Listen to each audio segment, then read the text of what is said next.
I'm Hans op de Beeck. I'm a visual artist. I'm a multidisciplinary artist, so I produce films, animation films. I write, I compose, I started to write and direct theater, but the main domain where I'm showing my work is the world of the visual arts, so the art institutions, the museums, the galleries, the biennials. And there I mostly show like large-scale immersive installations like this one, and sculptural work, watercolor paintings, drawings. So I try to explore all the media that are available to express or to create a mood that reflects something about how we deal with time and space and with each other as human beings. From the moment that you're really actively present in the museums and the galleries, the biennials, that your work is on show, so to say. So before I was studying and I was not out there showing my work, and I think from the moment you publicly show your work, then it really becomes received, and then it is an art piece. I think an art piece which is in a crate is not an art piece anymore because it's not activated by a viewer or a spectator. I work with a permanent team of 6 full-time assistants at the studio. And of course there's a lot of work that needs my subjective hand, like my paintings or drawings are of course things I do just by myself. The writing of course as well. But when it comes to big sculptures, big installations, I always work with the whole team. And we managed to work parallelly on different projects at the same time. So I'm writing now my second theater play for the fall, and at the same time I'm painting watercolors upstairs, and downstairs they're working on a new big installation. And so parallelly the whole building is activated on all the floors with different things. So it's never linear, just one thing, but it's always several things at the same time, which gives the advantage that when you're a bit too dizzy painting, you can shift your perception and your concentration on something else. So you working in different media gives the advantage that you can really shift your mindset. And so I do about 10, 12 solo shows a year and about 20, 25 group shows a year. And we managed to have this circulation of activities with the team by good planning and by really working with a big dedication to get it all done. Of course, the theater play has been performed now. My theater play for Schauspiel Frankfurt has been performed throughout the whole season. Then of course it's always the same play, or in the case of video works, there's many of my video works that travel because they're very easy to send through the internet and so on. So video works are of course more shown than just once. And some large installations I also always hope that they can travel, that I can have them travel from one venue or one country to the other. Well, of course, yeah, the most important people are the ones close to you. They don't have anything to do with the art, so it's my kids and my wife, and my best friends. They are the ones that keep you going more than anything else. So, and aside of that, I think that the first museum that really profoundly believed in what I could do, the first museum curator was Roel Arkestein. It is a Dutch curator, museum director, and he was working at the time at a museum in The Hague in the Netherlands. And he was the first one who gave me all the confidence for a really big, extensive museum show. And he was really the first that really gave such a strong confidence to me. Like, you can pull it off, you can do that, because it was a very big show. And I was still very young at the time. I was like 34 or something, so which I consider very young for a big, extensive museum show. And there have been artists, like when I was studying art in Amsterdam, one of my teachers was Michelangelo Pistoletto, and he was one of the first older colleagues who said, "I think you're a great artist, I will bring you to Milano and Torino, and I'll show your work and promote it." And he did for many years. So they both have been yeah, people like colleagues as well as museum people that gave me more confidence. I was quite confident, but to get this confirmation of someone else, a professional who says like, yeah, you can really do it, you can, move the spectator, I give you carte blanche. And because so far all the big solo projects I did, I got carte blanche, I could do what I want. So it was not curated in the sense that the curator composed my solo shows. I always made a proposition and the curators or the directors went along with it. I was educated as a painter first, and as a teenager I was drawing comic books. And from there on I moved on towards sculpture, and then I started to make video. And so the multidisciplinarity came at the time. So it was not like a deliberate choice, it was something that, to put it slightly pathetic, you don't choose your work, but your work chooses you. It's not a plan, it's not a strategy, it's something that all of a sudden you feel like, hey, this should be a film rather than an installation. And then you make a film. And so this is the way I ended up doing using many disciplines within the art. And what I always try to do is to get out of the comfort zone. For example, for a long time I was making silent movies, and when I was commissioned by the Schauspiel Frankfurt in Germany to write a theater play, the artistic leader of the company said that he presumed that I would make a very quiet theater play with very little text. But I did the opposite. I wrote 65 pages of text, and the play I wrote was really text-based. It was really dialogue and monologue driven.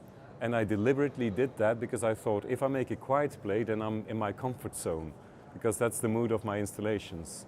So I decided really to go for text and really to confront myself with difficulties to do that. Like for one of my films, I composed like an old school jazz song, and as a musician, I'm not a jazz expert whatsoever, but I thought I'm gonna try it because I will learn from it. So when I have to overcome difficulties, I can broaden my skills and I can grow. And so right now I'm writing another theater play, and it's a theater play for kids from 6 years onward. And so that's another challenge because it's an entirely different audience, of course, than an adult audience.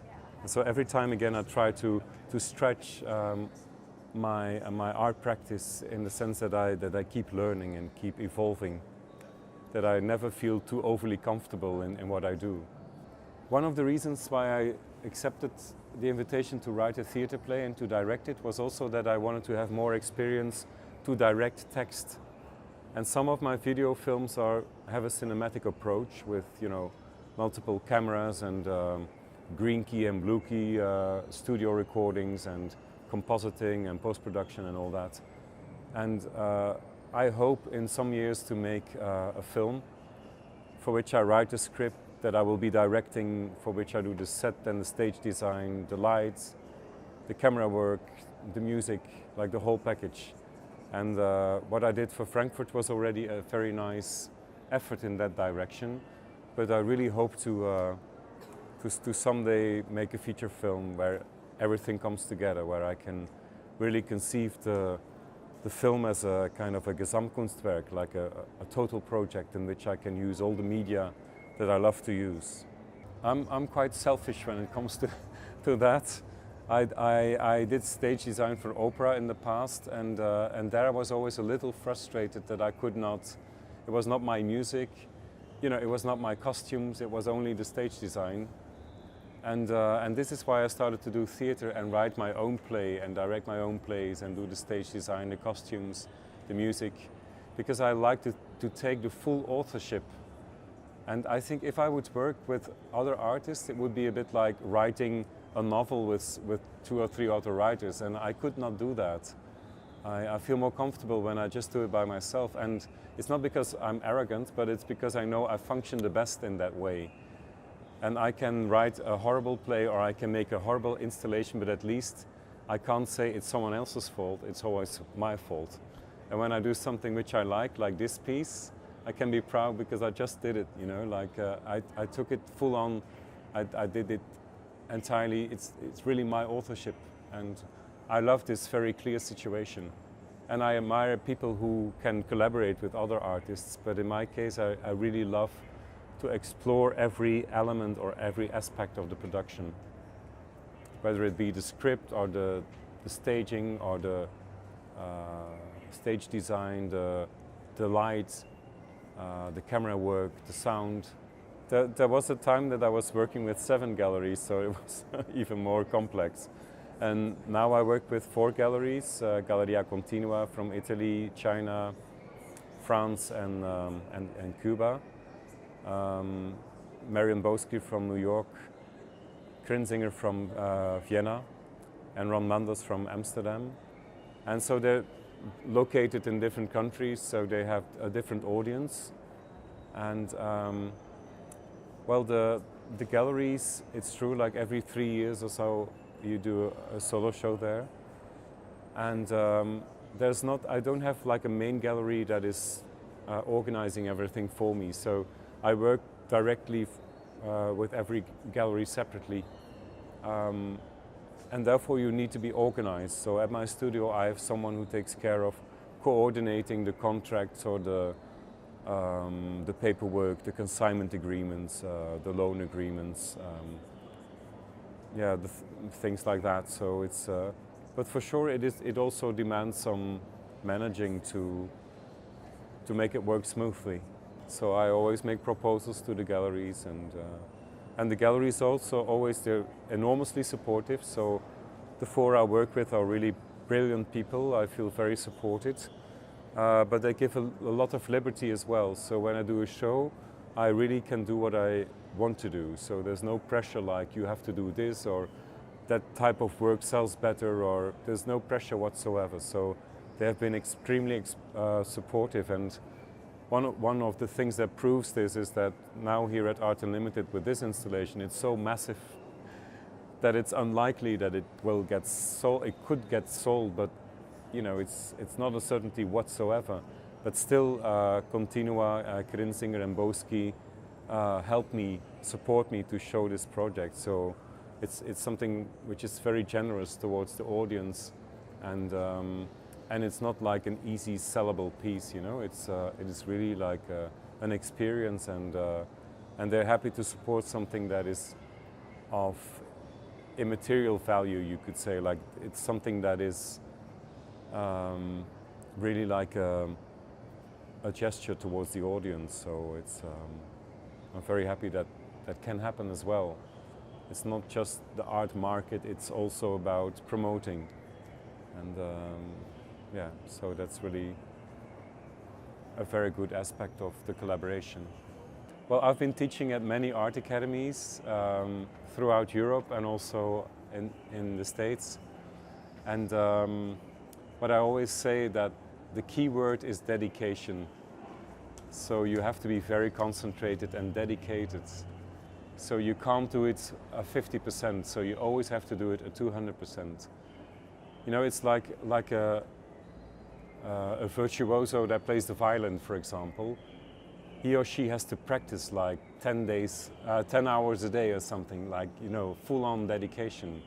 And that the same goes for visual arts. You really have to do it at 500%. I think that's the key to a successful career, more than anything else.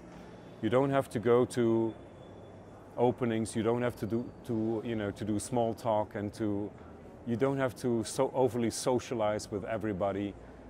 The key is really like to work at the studio and the extreme dedication to that, and then all the rest will come. Like I never send portfolios proactively to galleries or anything of that kind. People contacted me when they had seen something, and so step by step from small exhibitions I arrived at doing big shows, but there was no proactive side from my side whatsoever. So I was not going to all kinds of social events to talk and to sell my work, nothing of that kind. So it is a positive story towards younger colleagues that don't overly focus on the periphery or the outside or the noise that comes with the art world, but really focus on the work with an enormous dedication, and then I always believe that it will happen for you. And another thing which I think is important for young artists, that they should be very stubborn. So when they study art and the teachers oppose them, but if they believe that they're right, they should be stubborn and stick to that. Because you have to be the best possible version of yourself as an artist. I cannot be Matthew Barney or I cannot be Anish Kapoor. I have to be the best Hans Op de Beeck, you know, because that's the only thing I can do. I cannot try to be someone else. And this is something that young artists have to find, like really stay very close to themselves and convince people that that is the strongest they can do. When I was studying art, many of my teachers were more minimalist teachers, and my language is very figurative, at times even quite baroque, with a lot of details when I make films, or also the stage design of my play was also with a lot of details and almost mannerist. And I got this from when I was drawing comic books as a kid. I was also always detailing everything enormously. And when I studied art, my teacher said, you have to be less decorative and less illustrative. You have to reduce everything into some simple lines. And I did my best, but it didn't work. And so I gave up and I said, well, look, this minimalism, it doesn't work for me. So I have to embrace the fact that I'm a very pictorial artist and try to get the best out of that. And so it demands a certain belief in yourself that your way is the good way. And your teachers might oppose, but that's good because it makes you think about what your work is about and why you choose to do it this or that way.